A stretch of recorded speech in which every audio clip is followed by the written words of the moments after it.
نحمده ونصلي ونسلم على رسوله الكريم الأمين الحليم الرؤوف الرحيم. أما بعد، أعوذ بالله من الشيطان الرجيم. بسم الله الرحمن الرحيم.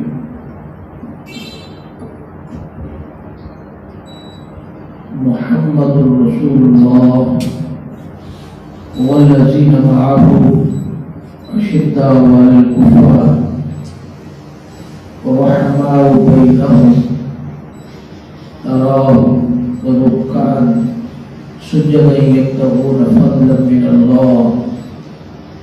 صدق الله العظيم. قال النبي صلى الله عليه وسلم وكما قال: عليكم بسنتي وسنة الخلفاء الراشدين المهديين. صدق الله العظيم. مولاي صل وسلم دائما ابدا على حبيبك خير الخلق كلهم والحبيب الذي ترجى شفاعته لكل حول من الاهوال والدائم. قبل صد احترام شرکائے کو اجماع، اللہ جل وجلہ کی ذات پاک کا لاکھ لاکھ شکر اور احسان عظیم ہے جس کی توفیق خاص کے ساتھ نماز جمعہ کے لیے جمعہ اللہ رب العزت ہماری اس حاضری کو اپنی بارگاہ میں شرف قبولیت عطا فرمائے. حاضرین محترم، آج ہم سیدنا حضرت عمر رضی اللہ تعالیٰ عنہ کی خلافت اور شہادت کا ذکر کریں گے.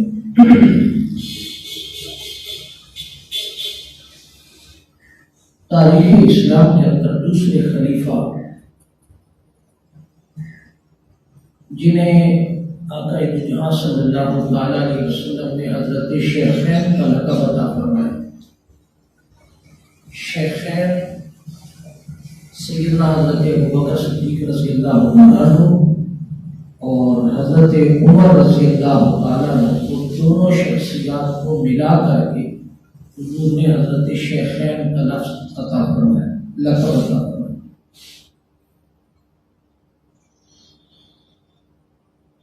آقا جہاں صلی اللہ علیہ وسلم نے ایک مقام پر ارشاد فرمایا کہ میرے بعد اگر کوئی نبی ہوتا تو وہ عمر. یہ بات ہمیں ذہن نشین رکھنی چاہیے کہ ہر صحابی کا اپنا ایک مقام تھا.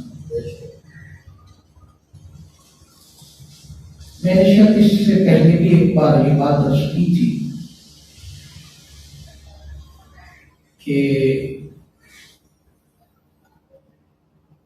صحبت مصطفیٰ صلی اللہ علیہ وسلم کی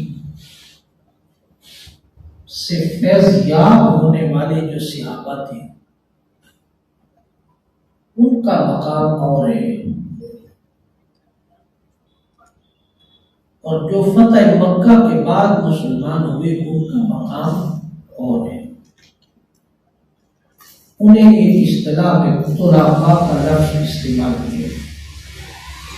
صحابیت کی جو تعریف ہے اس پر کبھی موقع ملا تو بات کریں گے، آج کا یہ موضوع نہیں ہے.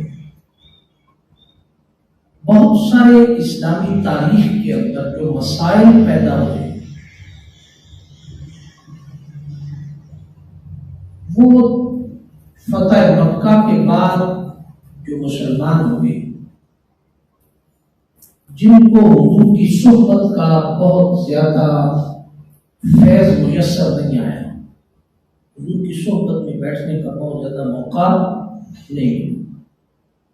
خلفائے راشدین سیدنا حضرت عمر رضی اللہ تعالیٰ عنہ، سیدنا حضرت عثمان غنی رضی اللہ تعالیٰ عنہ، پھر اس سے آگے جس کا ذکر میں نے پچھلی جمعہ مبارک پر شہادت سیدنا حضرت عثمان غنی رضی اللہ تعالیٰ عنہ نے کیا تھا، وہ جو مسائل ہیں ان کا تعلق طلقاء کے ساتھ ہے۔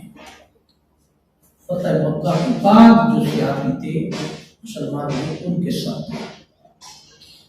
بہرحال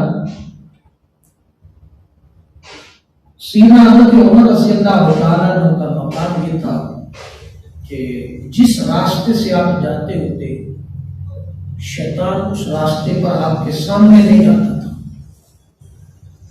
شیطان آپ کے سامنے نہیں آتا تھا، وہ راستہ بدل لیتا تھا۔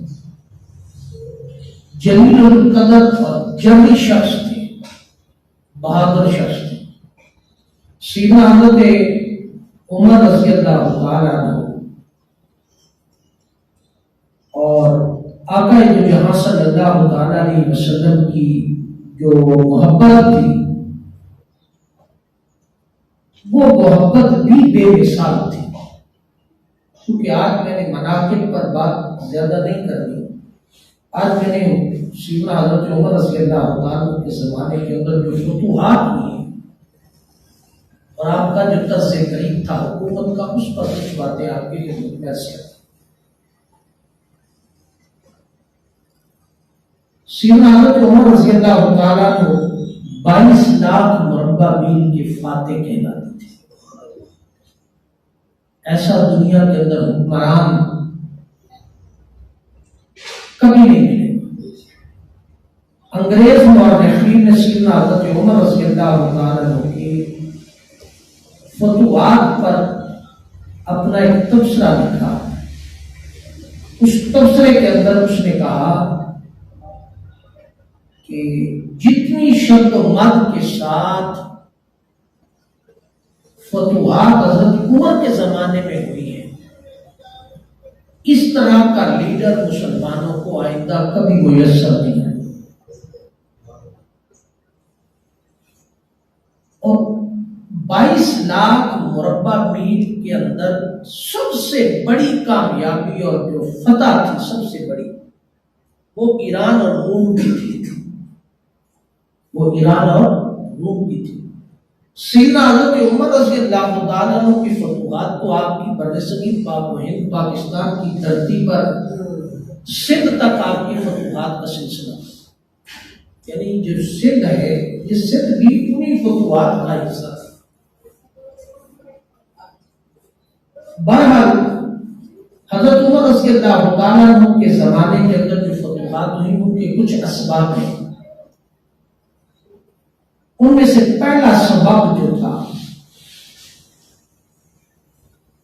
وہ تھا کہ جذبہ ایمان اور شوق جہاد، جذبہ ایمان اور شوق جہاد، یہ پہلا سبب اس وقت کے مسلمانوں کے۔ اسی جذبہ ایمان اور شوق جہاد پر انگریز مورخ لکھتا ہے، وہ کہتا ہے کہ کبھی بھی ایسا نہیں ہوا تھا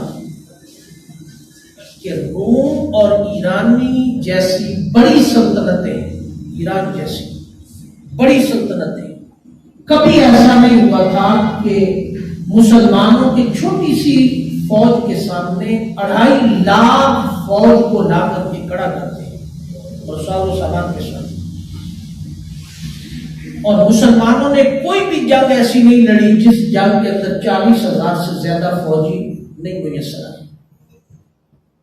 سیدنا حضرت عمر رضی اللہ تعالیٰ نے جتنی جنگیں لڑی اور جتنی فتوحات حاصل کی ان میں سے سب سے زیادہ تعداد 40,000 کی تعداد۔ تو وہ لکھتا ہے کہ مسلمانوں نے یہ فتوحات زمینی حقائق کے علاوہ زمینی ساز و سامان اور مال اسباب وسائل کے علاوہ اگر یہ جنگیں جیتی ہیں اور فتوحات ہوئی ہیں تو اس کا سبب باطنی جذبہ عشق اور اپنے نبی کے ساتھ سچی محبت اور والہانہ عقیدت کا ذکر ہے، جس وجہ سے یہ فتوحات ہوئی۔ دوسرے نمبر پر اس نے اس بات کا تذکرہ بھی بیان کیا ہے کہ شہادت ہے مطلوب مقصود مومن، شہادت ہے مطلوب مقصود مومن، نہ مال غنیمت نہ کشور کشائی، یہ ترا امتیاز تھا مسلمان۔ بلند اخلاق یہ دوسرا سبب تھا، بلند اخلاق، اور بلند اخلاق اسلام نے مسلمانوں میں عزم و استقلال، راست بازی، انصاف پسندی کا جذبہ موجود تھا، اور اپنے اخلاق سے مفتوحہ علاقوں کے اندر اخلاقی جو روش تھی، جو مزاج تھا، جو تہذیب تھی، اس سے لوگوں کے دلوں کو فتح کیا، اس سے لوگوں کے دلوں کو فتح کیا۔ یہاں فرمایا کہ سبق پڑھ، صداقت کا، عدالت کا اور شجاعت کا، یہ ترا امتیاز دیا ان اسباب میں سے، لیا جائے گا تجھ سے کام دنیا کی امامت کا۔ انسان کی زندگی کے اندر صداقت، اخلاص، انصاف، علم، حلم، عمل، کردار، وہ اگر پیدا ہو جائے تو انسان کبھی بھی پیچھے نہیں ہٹتا، وہ دنیا کی امامت کرتا ہے۔ اور آقا علیہ السلام کے صحابہ جو تھے، جن کو قرآن پاک نے کہا محمد الرسول اللہ والذین معہ، جو حضور کی ذات کے ساتھ جڑے ہوئے جو لوگ تھے، ان کا کردار یہ تھا کہ معہ ان کا اخلاق بہت بلند تھا، وہ نسبت مصطفیٰ سے فیض پانے والے لوگ۔ تیسری چیز جو تھی فرمایا اسباب میں سے کامیابی کی، وہ اتحاد اور تنظیم تھی، آپس میں متفق تھے، متحد تھے، اور نظم تھا، ایک ڈسپلن کے دائرے کے اندر موجود تھے، ڈسپلن سے باہر نہیں تھے، اطاعت امیر تھی، اختلافات نہیں تھے، بغاوت کی روش نہیں تھی، مگر فرمایا کہ وہ بغاوت کی جو روش نہیں تھی اس وجہ سے وہ متحد رہے۔ اختلاف کہیں پیدا ہوتا تو اطاعت امیر کا غلبہ غالب آ جاتا، لہذا وہ کبھی بھی پیچھے نہ ہٹ سکے۔ مٹایا کیسر و کسریٰ کے استبداد کو جس نے، وہ اتحاد، وہ تنظیم ہی تھی جس نے اتنا بڑا کام لے لیا کہ ایران اور روم جیسی سلطنتوں کو حضرت عمر رضی اللہ تعالیٰ نے فتح کر دیا۔ فرمایا مٹایا کیسر و کسریٰ کے استبداد کو جس نے، وہ کیا تھا روز حیدر، زور حیدر، اور فرمایا وہ انسان کی زندگی کے اندر وہ ایک ایسا انمٹ نقوش اور ایسا جذبہ تھا جو حیدر کرار کی زر کہلاتا تھا، حیدر کرار کی زر کہلاتا تھا، اور بڑی بڑی سلطنتوں کو انہوں نے ملیا بھیجا۔ چوتھے نمبر پر فرمایا دوسری قوموں سے حسن سلوک تھا، دوسری قوموں کے ساتھ حسن، غیر مسلم جو قومیں تھی ان کے ساتھ حسن سلوک کا رویہ تھا، محبت کا رویہ تھا، پیار کا رویہ تھا۔ پانچویں نمبر پر اچھے سپہ سالار اعظم حضرت عمر رضی اللہ تعالیٰ عنہ کو میسر تھے، خالد بن ولید جیسے بڑے بڑے عظیم سپہ سالار اعظم، صحبت مصطفیٰ صلی اللہ علیہ وسلم سے فیض پانے والے لوگ۔ حضرت عمر رضی اللہ تعالیٰ عنہ کی اپنی ایک باروب شخصیت تھی، ان ساری فتوحات کے اندر حضرت عمر رضی اللہ تعالیٰ عنہ فرنٹ پہ کہیں بھی جا کر کے خود نہیں لڑے، جو کامیابی کا راز تھا۔ سیدنا حضرت عمر رضی اللہ تعالیٰ عنہ جب بھی لڑے ہمیشہ اپنی افواج کو لڑایا، اور خود مدینہ کی دھرتی پر بیٹھ کر کے 22 لاکھ مربع میل کو کنٹرول کر رہے تھے، اور کسی کی جرت نہیں ہوتی تھی کہ ادھر ادھر ہو جائے۔ یہ ڈسپلن تھا، یہ نظام حکومت تھا، یہ کنٹرول تھا۔ ان سارے اسباب، 5 جو 6 اسباب تھے کامیابی کے راز جو تھے، ان پر بہت سارے ائمہ مفسرین نے مفکرین نے اپنی اپنی رائے کا اظہار کیا، اس میں انہوں نے فرمایا کہ یہ ساری فتوحات ائمہ محدثین نے لکھا کہ یہ ایک اسلامی دنیا کے اندر ایک روشن انقلاب تھا جو حضرت عمر رضی اللہ تعالیٰ عنہ نے آپ کی دور حکومت میں برپا کیا۔ فرمایا عرب کے صحرا اور دور دراز علاقوں کو بالخصوص روم اور ایران کو فتح کر کے لانا یہ بہت بڑا کمال تھا۔ اس سے بڑا روشن انقلاب کوئی نہیں ہو سکتا کہ ایک طرف 40,000 کی فوج ہے اور ایک طرف 2.5 لاکھ فوج مسلح ساز و سامان کے ساتھ۔ کہا یہ بات سمجھ نہیں آتی کہ 40,000 اور 2.5 لاکھ مسلمان 2.5 لاکھ کفار کی فوج کے ساتھ کیسے لڑتے ہیں؟ تو علامہ جزولی نے محدث شیخ عبدالحق محدث دہلوی رحمۃ اللہ تعالیٰ نے ائمہ محدثین نے لکھا کہ یہ صرف اور صرف نگاہ مصطفیٰ صلی اللہ علیہ وسلم، اور فرمایا کہ ہمیشہ ہمیشہ اپنے اندر جرأت اور اخلاص تھا، یہی وہ وجہ تھی اور کامیابی کا ایک راز۔ اور فرمایا سیدنا حضرت عمر رضی اللہ تعالیٰ کے زمانے کے اندر زلزلہ آیا، حضرت عمر رضی اللہ تعالیٰ نے زمین پر زور سے پاؤں مارا اور پاؤں مار کر کے زمین کو مخاطب ہو کر کے کہا کہ زمین کیوں تھرتھراتی ہے، کیوں کانپتی ہے؟ کیا عمر نے تجھ پر عدل اور انصاف قائم نہیں کیا؟ اور زمین رک گئی تھرتھرا۔ وہ مسلم حکمران تھے، وہ مسلم حکمران سیدنا حضرت عمر رضی اللہ تعالیٰ عنہ کے